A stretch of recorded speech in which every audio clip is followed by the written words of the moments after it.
Lily Martinez pressed her back against the cold metal chair and stared at her tablet screen. Around her, the other students whispered in languages that sounded like music, clicks, and static. She understood every word through her translation. Implant, but she wished she didn't. "Look at the little human," said Rathek, his reptilian voice carrying across the classroom. She looked scared of her own shadow. The other Korthak students laughed, their throats making deep rumbling sounds. Lily kept her eyes on her notes and pretended not to hear them. She had learned long ago that fighting back only made things worse. Professor Zekthar entered the room, his 6 legs clicking against the floor like a giant insect. His compound eyes swept over the students before settling on his holographic display. The lesson began the same way it always did. "Today we continue our study of primitive species integration," the professor announced. His mandibles clicked together as he spoke. "As you all know, the Galactic Confederation has recently accepted several Deathworld species into our civilized society." Lily felt every alien eye in the room turn toward her. She was the only human in advanced xenobiology, and probably the only human most of these students had ever seen up close. Her small frame and soft skin made her look fragile next to her classmates. The Siltec students hummed softly to each other, their crystal bodies glowing with different colors. Lily had learned that blue meant amusement and red meant disgust. Right now, several of them were flashing red as they looked at her. "The humans come from a planet called Earth," Professor Zekthar continued. "This world is classified as a Class 12 death world due to its extreme weather, dangerous predators, and toxic atmosphere." "How did they even survive?" asked Vera, one of the Nebulon students. Her gaseous form swirled inside her containment suit as she spoke. "Barely," Professor Zekthar replied. "Their evolution was driven by constant struggle. This has left them with many primitive instincts that we must help them overcome." Lily gripped her stylus tighter. She had heard this lecture dozens of times, but it never got easier. According to her professors, humans were violent, emotional, and irrational. They were lucky the Confederation had decided to help them become civilized. "Their emotional responses are particularly problematic," the professor went on.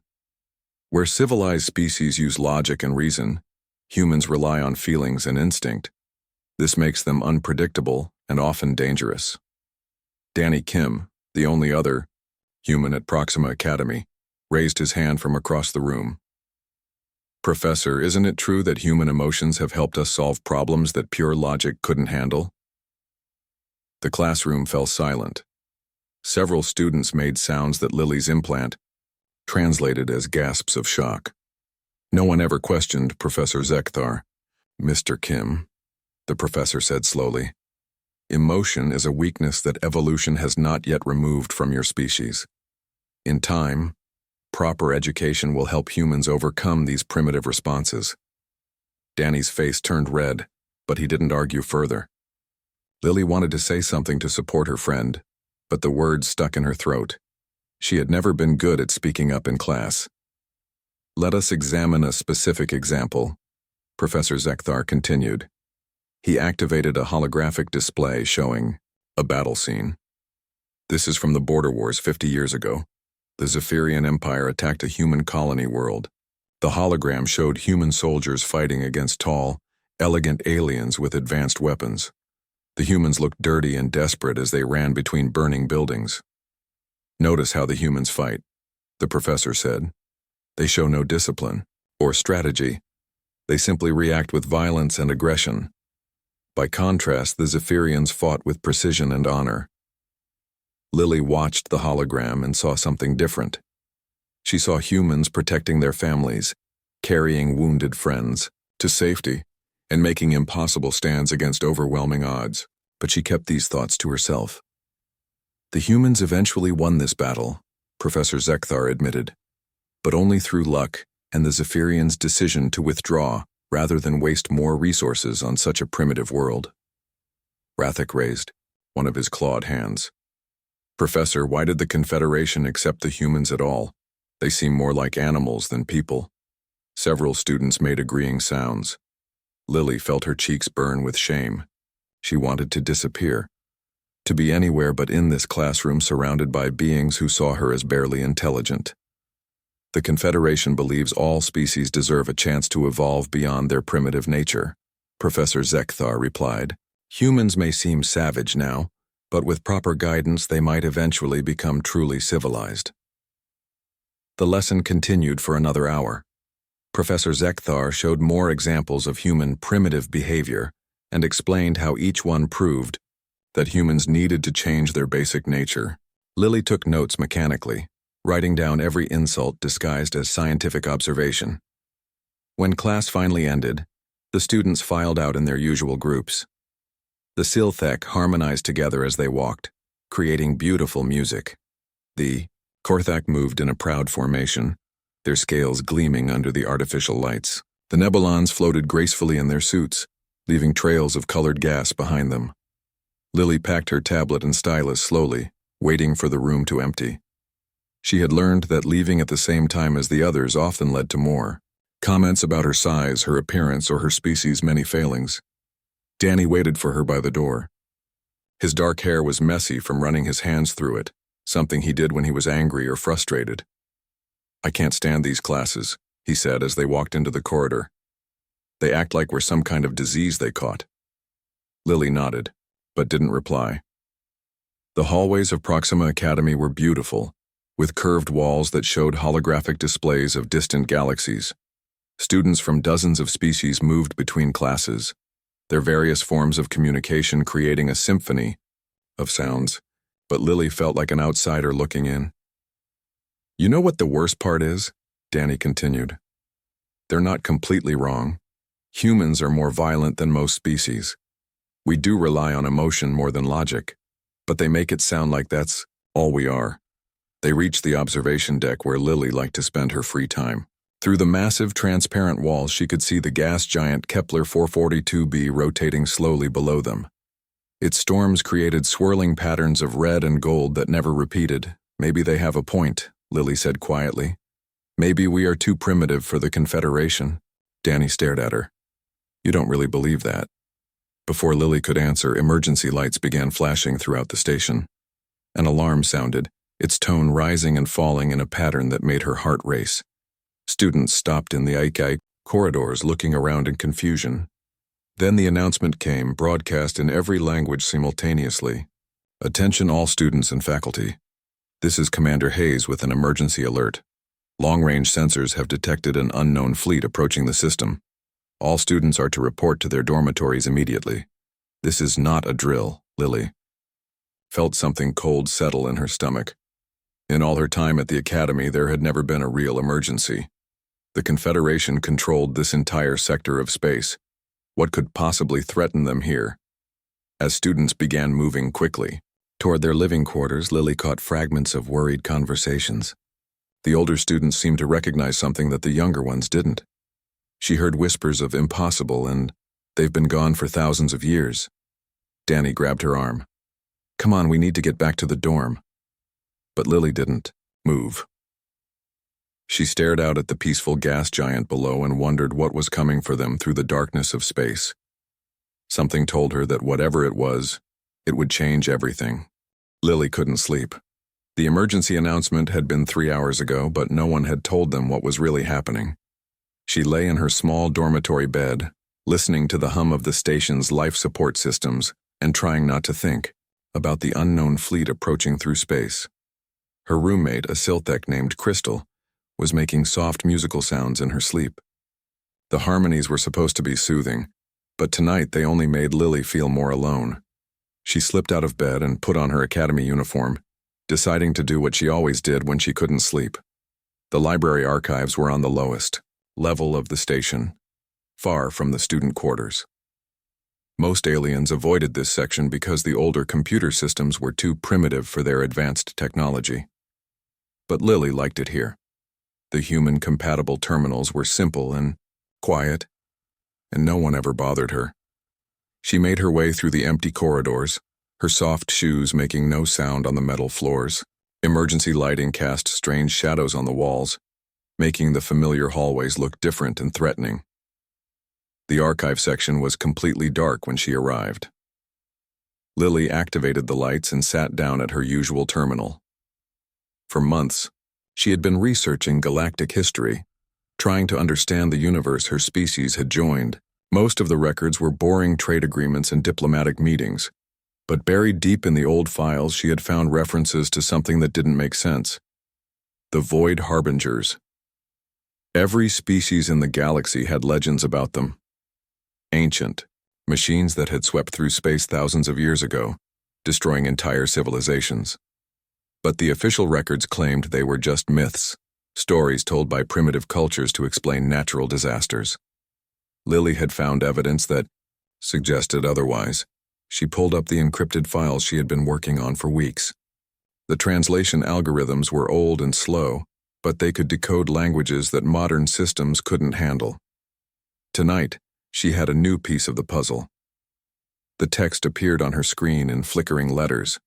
It was written in Old Korthak, a language that had been dead for 10,000 years. The translation was rough, but she could understand the basic meaning. The sky burned with their coming. Ships like moving mountains, dark against the stars. They spoke not with words but with silence, and in that silence entire worlds forgot how to dream. Our warriors' strength meant nothing. Our ships were as dust before the storm.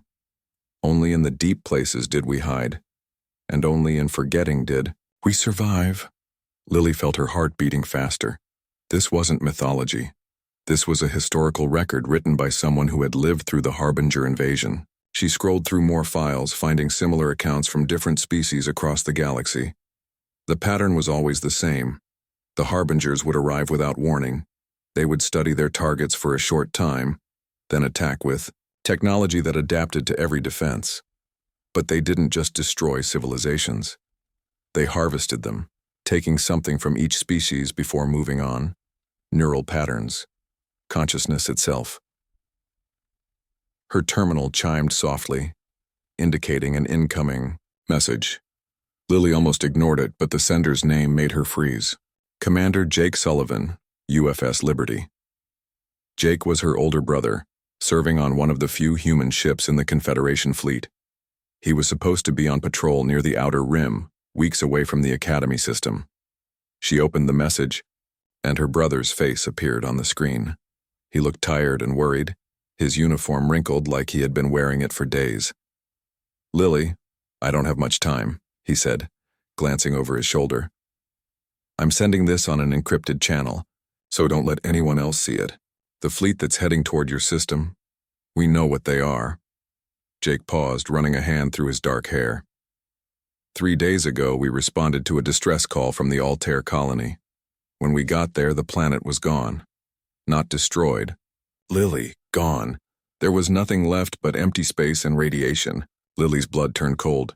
The Altair colony had over 2 million inhabitants from a dozen different species. "We found wreckage from a Confederation patrol fleet," Jake continued. "The logs showed they engaged an unknown enemy. The tactical data is classified, but I can tell you this much. Our weapons didn't work. The enemy ships adapted to everything we threw at them within minutes." Her brother leaned closer to his camera. "Lily, I need you to listen carefully. The official reports are calling them an unknown alien species, but I've seen the recovered data cores. These aren't aliens. They're machines. Ancient machines that our historians thought were extinct. The Void Harbingers." Lily's research had been right. "The brass doesn't want to cause panic," Jake said. "They're telling the public that the Confederation fleet can handle any threat. But between you and me, sis, we're not ready for this. Our standard tactics are useless against an enemy that learns from every attack." The message flickered as Jake's transmission was interrupted by background noise. When the image cleared, he looked even more worried. "I have to go. The Liberty is joining the main fleet for a final push to intercept them before they reach populated systems. If something happens to me, I want you to know that I'm proud of you. You're smarter than any of those alien professors give you credit for." The transmission ended, leaving Lily alone in the dark archive room. She stared at the blank screen, trying to process what she had learned. The Void Harbingers were real. They were coming, and the Confederation had no idea how to stop them. She turned back to her research with new urgency. If Jake was right about the enemy's ability to adapt, then conventional warfare would be useless. But there had to be something in the historical records, some clue about how the ancient civilizations had survived. Hours passed as she searched through files and translated documents. Her eyes burned from staring at the screen, but she didn't stop. Somewhere in these records was the answer she needed. Finally, she found it. A fragment of text from a species called the Veltar, written shortly before their civilization collapsed. The translation was difficult, but one line stood out clearly. Against the logic of the void, only chaos can stand. What cannot be predicted cannot be countered. Lily read the line again, her mind racing. The harbingers were machines, which meant they operated on logic and patterns. They adapted to threats by analyzing them and developing countermeasures. But what if they faced something that couldn't be analyzed? Something truly unpredictable? She thought about Professor Zekthar's lectures, about all the ways humans were considered primitive and inferior, their emotional responses, their irrational behavior, their tendency to make decisions based on feelings rather than logic. What if those weren't weaknesses? What if they were exactly what the galaxy needed? Lily stood up from her terminal, her hands shaking with excitement and fear. She had found the answer, but she wasn't sure anyone would listen to her. How could she convince the Confederation that humanity's greatest flaw might be their only hope? The lights in the archive room suddenly flickered and went out. Emergency. Power kicked in a moment later, casting everything in red light. Through the station's communication system, she heard the sound she had been dreading. All students and faculty report to emergency stations immediately. This is not a drill.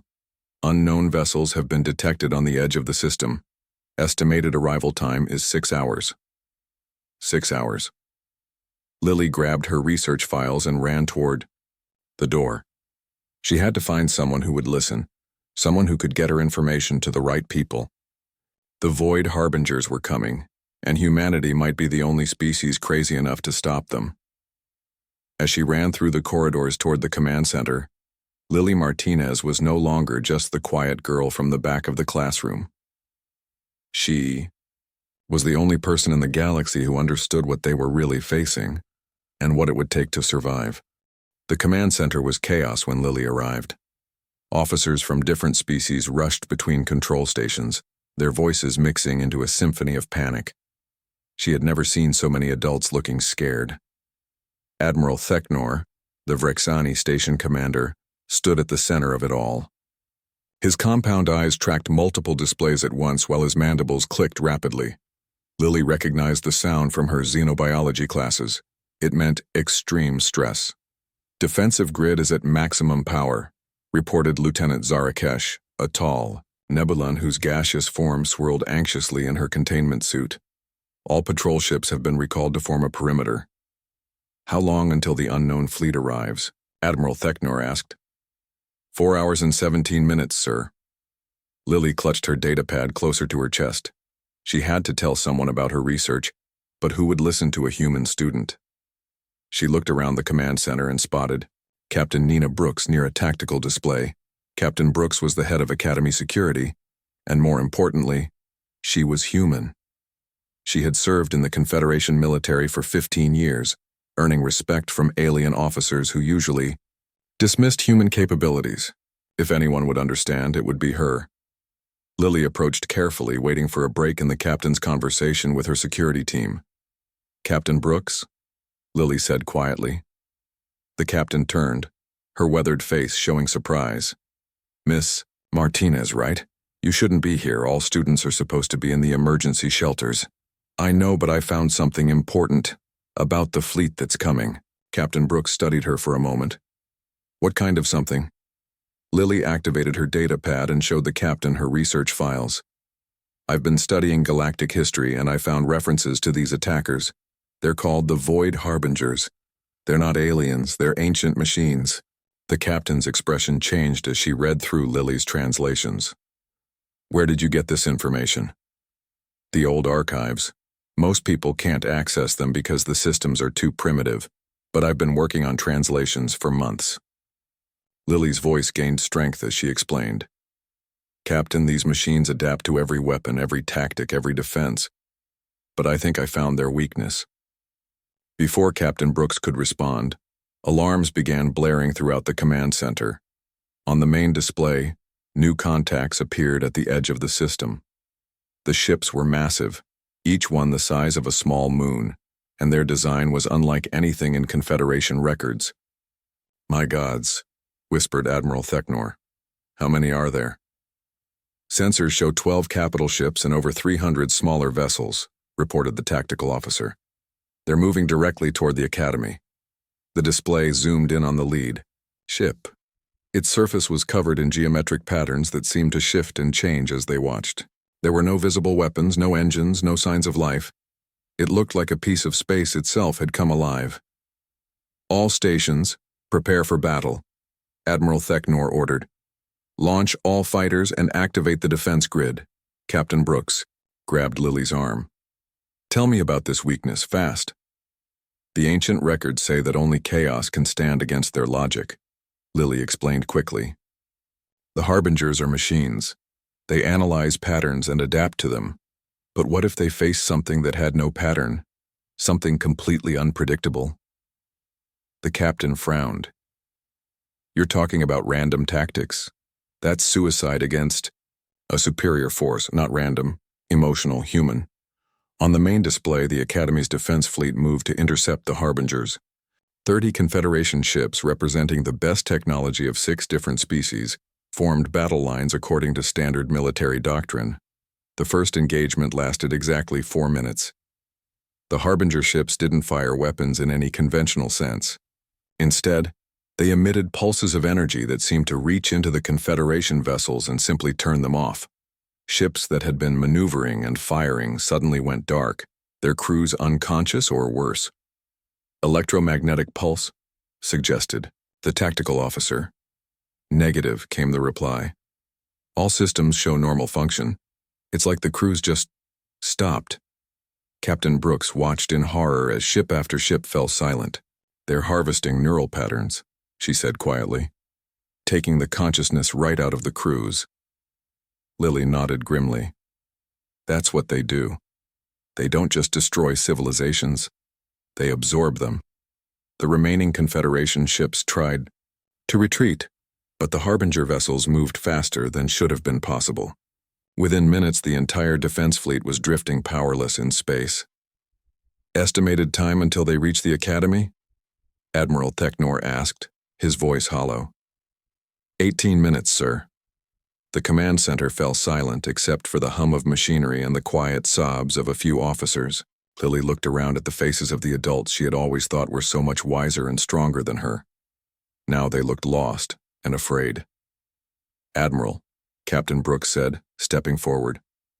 I request permission to try an alternative defensive strategy.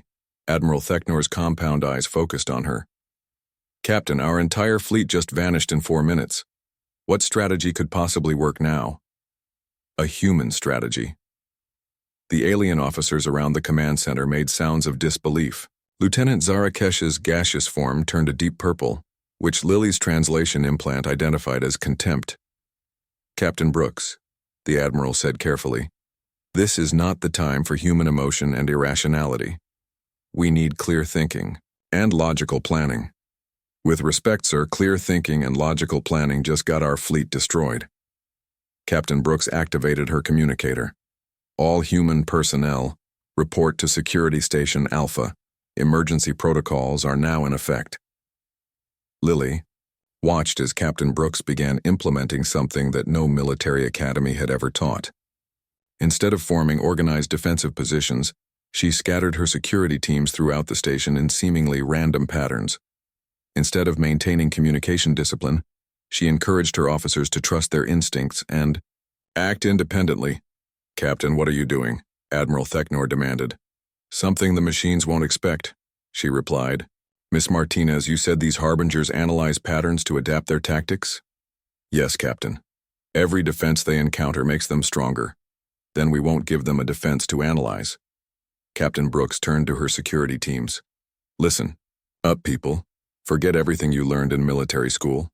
Forget formations, forget protocols, forget logic. When those machines board this station, I want you to fight like humans." The alien officers looked horrified, but Lily felt something stirring in her chest. For the first time since the crisis began, she felt hope. On the main display, the Harbinger ships reached the Academy's outer perimeter. The station's shields flared to life, but everyone knew they wouldn't last long. "Boarding pods detected," reported the tactical officer. "They're launching assault craft." The pods moved toward the station like black teardrops against the stars. There were hundreds of them, each one carrying unknown numbers of Harbinger drones.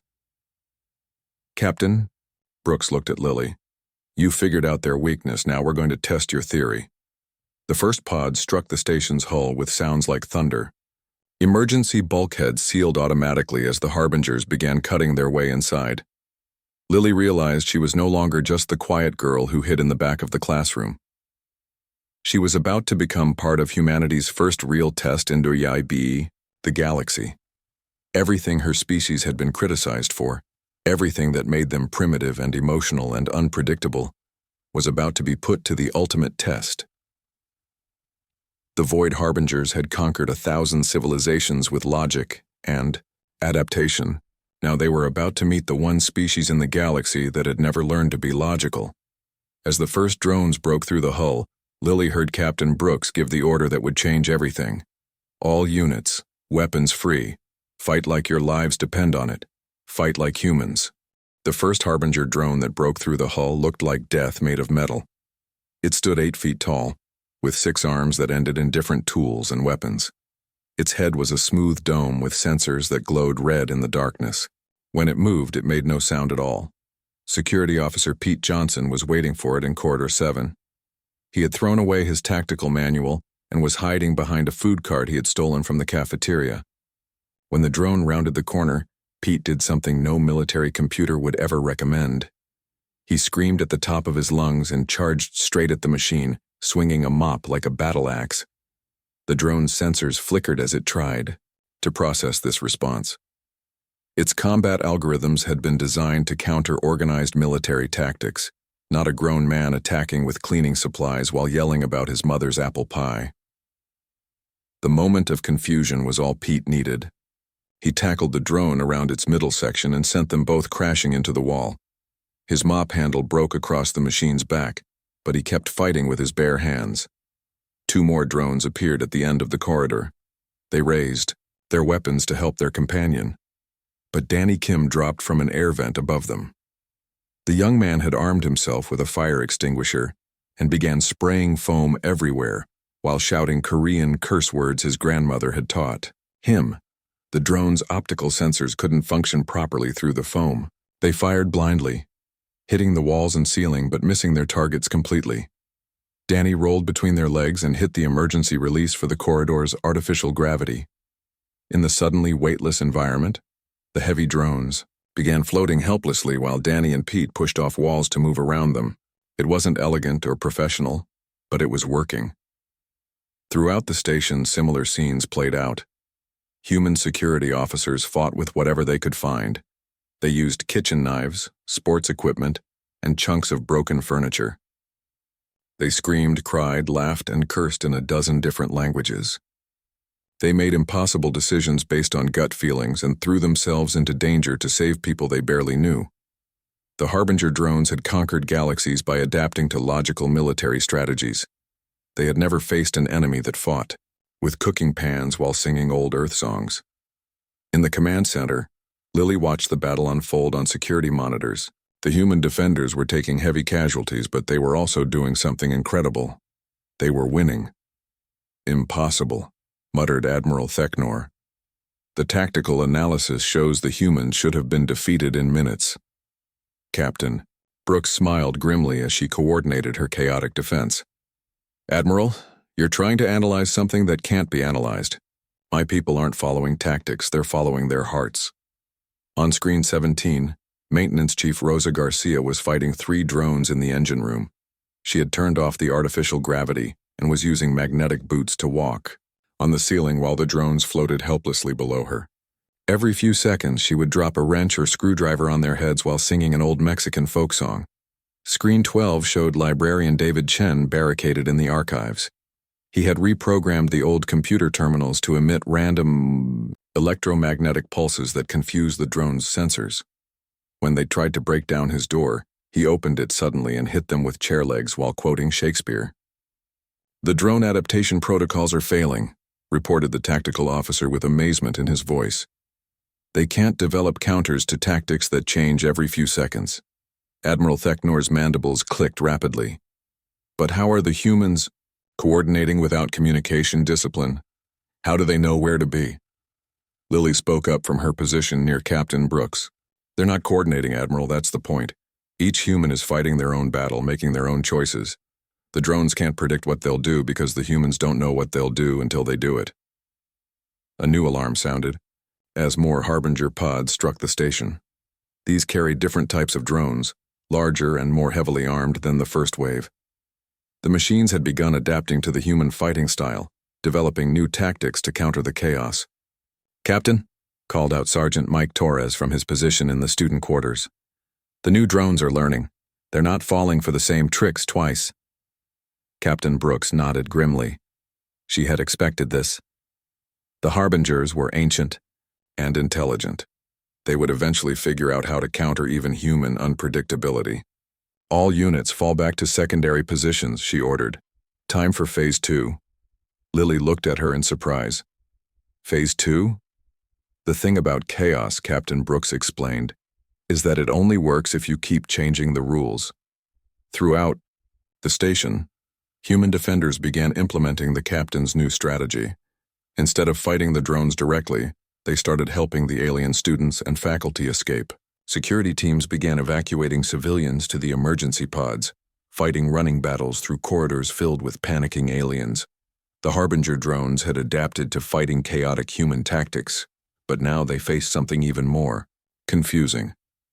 Humans who would risk their lives to save beings who had spent months calling them primitive and stupid. In Corridor 15, Pete Johnson carried an injured Silthek student to safety, while 3 drones fired at him.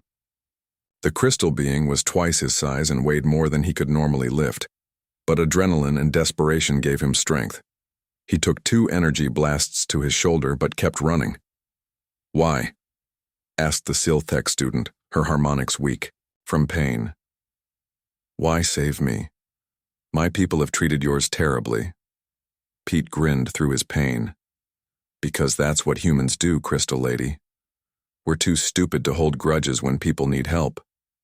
The drones pursuing them suddenly stopped firing.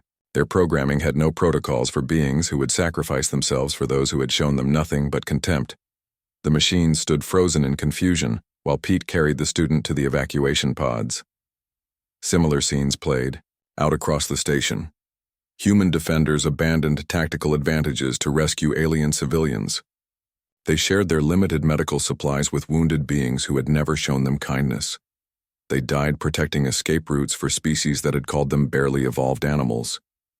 The Harbinger collective consciousness, distributed across thousands of drones, began experiencing something it had never encountered in 50,000 years of conquest. System errors, logic conflicts, computational paradoxes that couldn't be resolved. How do you adapt to an enemy that defeats itself to save you? In the main command center, Admiral Theknor watched his screens with growing amazement. The human casualty rate was devastating, but somehow they were winning. The Harbinger advance had slowed, then stopped, then begun to falter. "Admiral," reported Lieutenant Zarakesh, her gaseous form now glowing with colors that indicated awe. "The Harbinger drones are showing signs of system instability. Some of them have stopped functioning entirely." Lily felt tears running down her cheeks as she watched her fellow humans sacrifice themselves for beings who had never accepted them. Danny Kim was on screen 23, using his body to shield a group of young Korthak students while drones fired at him. He was singing Earth's old anthem, Amazing Grace, as energy bolts burned through his academy uniform. "They're not just fighting the machines," she whispered. "They're showing them something the Harbingers have never seen before." Captain Brooks looked at her. "What's that?" "Love," Lily said simply. "The drones can analyze tactics and weapons and strategies, but they can't understand why someone would die for strangers who hate them. On the main display, warning lights began flashing on the Harbinger ships. The massive vessels that had destroyed the Confederation fleet without effort were now showing signs of distress. Their perfect geometric patterns began to flicker and fade. The quiet girl from the back of the classroom had been right. Against the logic of the void, only chaos could stand. But it wasn't just any chaos. It was the beautiful, impossible chaos of beings who chose love over logic, sacrifice over survival, and hope over fear. The Harbingers had finally met something they couldn't adapt to, couldn't counter, and couldn't understand. They had met the human heart. The Harbinger ships began to scream. It wasn't a sound that anyone could hear with their ears. It was something deeper, a vibration that went through the hull of the station and into the bones of everyone aboard. On the main display, the massive vessels were flickering like broken lights, their perfect surfaces rippling with waves of distortion. "What's happening to them?" Admiral Theknor asked, his compound eyes fixed on the impossible sight. Lily watched the readings on her data pad as the station's sensors tried to make sense of what they were detecting. "Their collective consciousness is overloading," she said, with growing excitement. "They can't process what they're seeing." In the corridors around them, the remaining Harbinger drones had stopped moving entirely. Some stood frozen in place like statues. Others wandered in circles, their red sensors blinking randomly. A few had simply fallen over and stopped working completely. Captain Brooks activated her communicator with a shaking hand. Most of her security team was dead or wounded, but those who remained were still fighting to evacuate civilians. "All units, report status," she called out. The responses came back slowly. Sergeant Torres from the student quarters, his voice weak from blood loss. "Drones in my sector have shut down, Captain. We're getting the last of the Korthak students to the pods now." Officer Martinez from engineering. No relation to Lily despite the shared name. "Same here, Captain. The machines just stopped working. Chief Garcia is still alive, barely. She's singing something about her grandmother." One by one, the human defenders reported the same thing. The Harbinger drones were failing, their perfect logic broken by something they couldn't understand or adapt to. But on the edge of the system, something new was happening. "Admiral," Lieutenant Zarakesh called out, her gaseous form now glowing bright white with alarm. "Long-range sensors are detecting another fleet, much larger than the first one." The main display shifted to show space beyond the academy. What they saw made everyone in the command center freeze in terror. Hundreds of Harbinger ships were emerging from some kind of portal, each one larger than the vessels currently attacking the station. "It's the main fleet," Lily whispered. "The first group was just scouts." Admiral Theknor's mandibles clicked in despair. "How many ships?" "Over 800 capital vessels, sir, and they're heading directly for Earth." The words hit Lily like a physical blow. Earth, her home world, where billions of humans lived without knowing that ancient machines were coming to harvest their minds. The Confederation fleet was already destroyed. There was nothing between the Harbingers and humanity's Earthworld except empty space. Captain Brooks grabbed her communicator again. "This is Captain Nina Brooks of Proxima Academy, broadcasting on all Confederation frequencies. Priority Alpha emergency message." She looked directly into the camera pickup. "To all human vessels and installations, the Harbinger fleet is heading for Earth. I repeat, the Harbingers are real and they're heading for Earth. Standard military tactics will not work against them. You must fight like humans, not like soldiers." The transmission went out across space at faster than light speeds, racing to reach Earth before the enemy fleet arrived. But Lily knew it wouldn't be enough. Even if the message got through, even if people believed it, how could they convince the entire human military to abandon everything they had learned about warfare? Then her communicator chimed with an incoming message. The sender's name made her heart skip a beat. "Commander Jake Sullivan, UFS Liberty." She opened the message quickly, hoping desperately that her brother was still alive. His face appeared on her screen, but he looked different now. Older somehow, despite only days having passed since his last transmission. "Lily," he said, "I got Captain Brooks's message. The whole fleet did. At first, Admiral Carter thought it was some kind of joke. Humans fighting like humans? What did that even mean? Jake paused, looking off camera for a moment. Then the Harbingers reached our position. We tried everything, Lily. Every weapon, every tactic, every strategy in the book. Nothing worked. The machines adapted to everything we threw at them. The image shook as explosions rocked Jake's ship. But then something amazing happened.